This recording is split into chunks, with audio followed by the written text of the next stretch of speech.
బెయిల్పై విడుదలైన వైసీపీ కార్యకర్తలను చిత్తూరు జిల్లా గంగాధర నెల్లూరు నియోజకవర్గ ఇన్ఛార్జ్ కృపాలక్ష్మి పరామర్శించారు. ఈ సందర్భంగా కృపాలక్ష్మి మాట్లాడుతూ కూటమి ప్రభుత్వం వచ్చినప్పటి నుంచి అన్యాయంపై ప్రశ్నిస్తే వారిని కేసుల పేరిట వేధిస్తోందన్నారు. వైసీపీ కార్యకర్తలపై అక్రమంగా కేసులు పెట్టి జైల్లో పెట్టారన్నారు.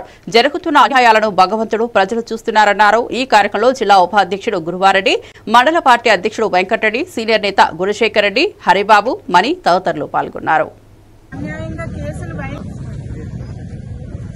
కూటమి ప్రభుత్వం వచ్చినప్పటి నుంచి మనం చూస్తున్నట్లయితే ఎక్కడ మేము అది అన్యాయమో అని నిలదీస్తే అక్కడ మా పైన కేసులు పెట్టడం వాళ్ళకి ఫస్ట్ నుంచి అలవాటు అయిపోయింది. ఆ దిశగానే మా అన్నదమ్ములని ఇన్ని రోజులు అన్యాయంగా కేసులు వేయించి జైల్లో పెట్టారు. ఈ రోజు వాళ్ళు విడుదలైనారు.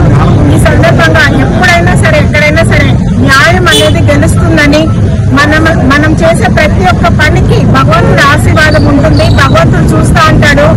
ఏది న్యాయమో దానికి తగిన శిక్ష, తగిన ఆశీర్వాదం అనేది ఇస్తాడు దేవుడు.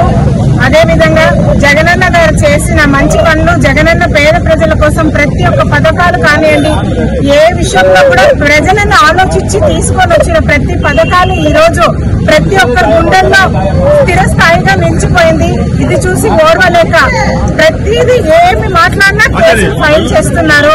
అదేవిధంగా నేను ఇంకొక విషయం ఏం చెప్తున్నానంటే, ప్రతి ఒక్క కార్యకర్తకి, ప్రతి ఒక్క లీడర్ కి, ప్రతి ఒక్క వైఎస్ఆర్సీపీ కుటుంబంలోని వాళ్ళందరికీ జగనన్న ఎప్పుడు తోడుగా ఉంటారని, వాళ్ళకి ఏ చిన్న కష్టం వచ్చినా అన్న ముందుండి అన్న యొక్క